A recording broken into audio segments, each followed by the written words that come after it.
forming their turret. As they drive towards each other at flying speed of 250 miles per hour.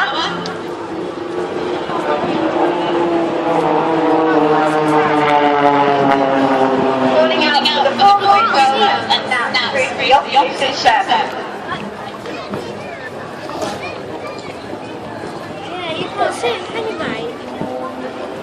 Now don't you take your left and right on your music, like one will come in at combined speed of 350 miles per hour.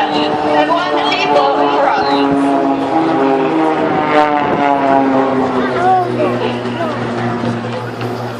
See him?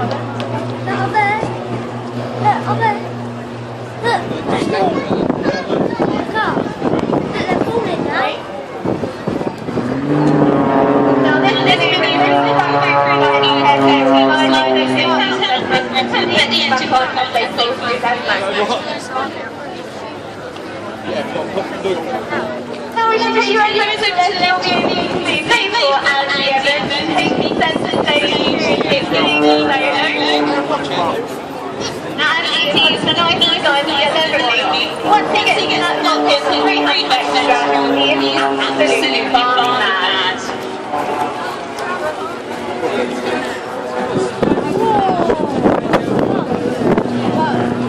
Now this maneuver is called the lunchabout. Lunchabout is typical back here for headache or hangover, and some of you will imagine that feeling in the top here.